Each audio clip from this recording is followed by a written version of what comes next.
Okay, hi coaches. I'm going to go through pattern practices.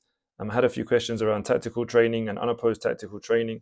So I'm going to take you through some of the trade-offs around pattern practices and then go through some of the nuggets that I use in training to try and stimulate better performance and development in the players. So first question to answer is there a place for unopposed pattern practices? Of course, because every practice type has trade-offs and the trade-offs will dictate whether you need to use them or not, how suitable they are for your age group, for your team, and when and how many times you need to use them. What are the benefits? So the key benefits and the reasons why I use pattern practices, they're really efficient at creating pattern recognition so that the players see the same pictures and there's a cohesion around the different units in the team to make sure they see the same picture at the same time. Really useful is being able to control the moments and show specific pictures. So when you have or opposed practices, it can be tough to find the specific picture you want without moving two teams around. Whereas here, you can design the pictures based off the mannequins. You can talk about when there's 1-6 holding, or there's the double pivot in midfield, or the fullback is hive, or the striker presses in a certain way, or from a certain position. So you can really control the moments to show pictures. You can also increase the frequency of specific actions. So if you want lots of finishing, the advantage is that when you have opposition, you might not actually create many chances to get the finishing action. Whereas within the pattern practices, you're guaranteed, or you're almost guaranteed to get finishing actions throughout if you're using the goals. Lots of opportunity to improve technical detail. And then there's the last two things which are really important for like the performance end is that when you're close to match day, there's a very low injury risk with pattern practices, and it's really easy to manage the load of the practice. So if you're at performance end of the scale and you're trying to win matches on the weekend, or you need to win matches on the weekend, then it's really easy to manage injury risk and load management in the days building up to the game. Some of the limitations, of course, having low opponents limits the cognitive fidelity, just meaning that the match transfer probability is not as high as it would be if you had opposition in. And sometimes it can create a false sense of progress. So you watch your pattern practice and the goals are going in, the patterns look great, the technique is brilliant, but then going to a match day, it doesn't come out. So if you're not aware that it isn't enough just to do the patterns, then it can create that false sense of progress. And then typically from players, you get a complacency around the detail. Because if the touch is too heavy, there's no opponent to take the ball. There's no need to scan, so you have to kind of force the scanning out and encourage that throughout the pattern practice. So here's some nuggets I want to go through with video, just to show how you can use team competition, goal targets and time restrictions, transition moments, target zones, recovery sprints, extra balls, and how you can become a defender or use defenders, work across different phases, and then add conditioning elements. But I'm going to go through some videos and then you'll see these come out throughout. First video, you'll see here, so I've set the mannequins up in a mid-block structure.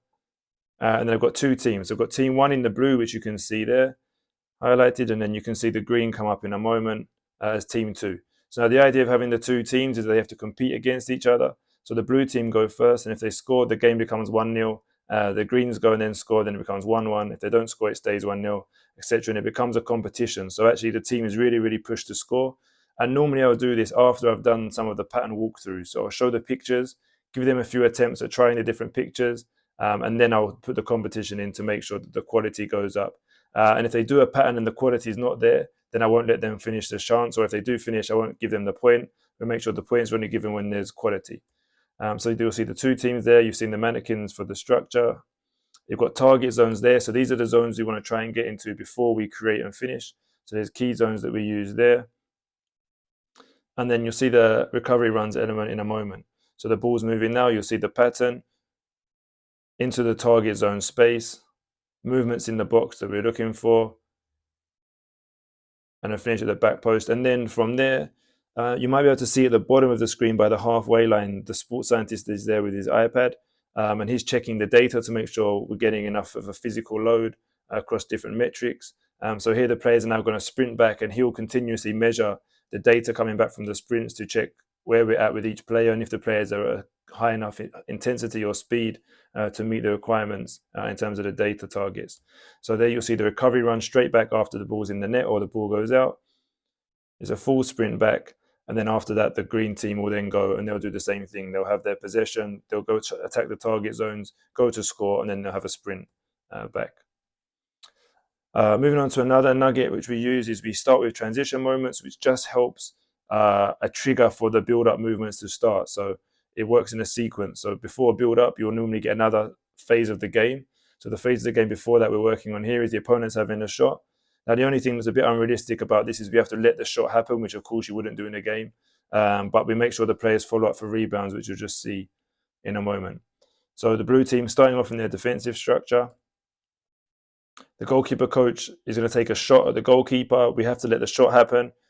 And then the goalkeeper then goes to save, and then they come for rebounds to make sure that part is realistic. The keeper makes a save, they're there for rebounds, and then we go up into a build-up structure. And then we play from there. You'll see me in the middle there, if you didn't miss it, just going to put some pressure to create a picture. They're into the target zones, and then after that, we sometimes have a sprint back, but not always. It depends on the day of the week and the load the players have had so far. Extra balls is really useful. I really enjoy the extra balls. The coaches do a really good job of providing some different angles and different situations for us to work on. So you'll see in a moment now, the pattern practice is just starting, and I'll just highlight the two coaches. So there's two coaches there, one on the edge of the 6-yard box, and then just one on the edge of the D. They've both got balls, and they're ready to serve extra balls as soon as the first ball is over. So you'll see they're now playing an attacking phase to create and finish. There's a finish. Now there's an extra finishing ball that's going to arrive now, and it's an awkward ball. So we can change it depending on a lot of factors, but in this practice we did an awkward pass or an awkward ball that bounced so that it was difficult to finish. So you'll see him here throw a ball up for the chest. It was a turn and volley. And then if you just see next in a moment, there's a ball in the D line that another coach has got, and then there's going to be a counter pressing moment to go and steal the ball off of the coach and then go and score. So it's a reminder and a cue for the counter press, and a reminder and a cue for rebounds and second balls.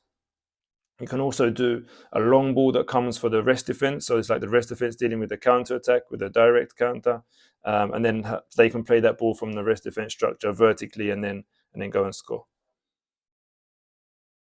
Okay, working across different phases. So you'll see it's not just always doing patterns against a block. Sometimes we do against a higher press, and then we just have to find the ball in behind. Sometimes it's in the final third, so we're working on specific pictures here.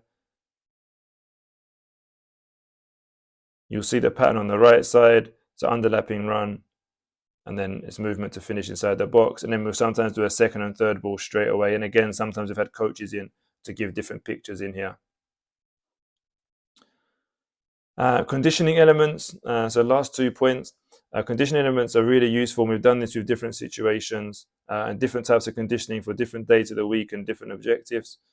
So here you'll see the players set up in the pattern practice, and around each player you'll find 4 cones of different colors, and they do a simple agility practice because it was a Matchday -1 session. We wanted some speed reaction work. We did opposite colors, so green meant blue and blue meant green.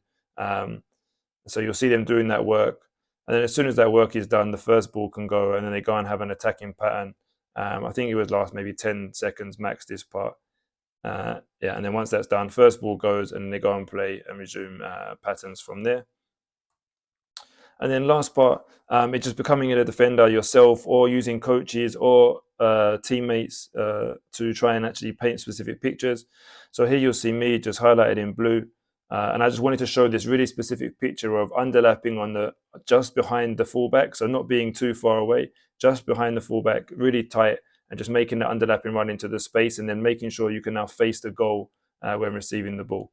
So you see the winger just receiving here, then you'll see me as a defender, and you'll see this run I've just highlighted behind, really tight to the fullback. And I'm just giving the detail as he's doing it as a slow run through, just to paint the picture of the detail that's required for the practice. So there's some nuggets, and I hope that answers some of the questions around unopposed tactical training and pattern practices.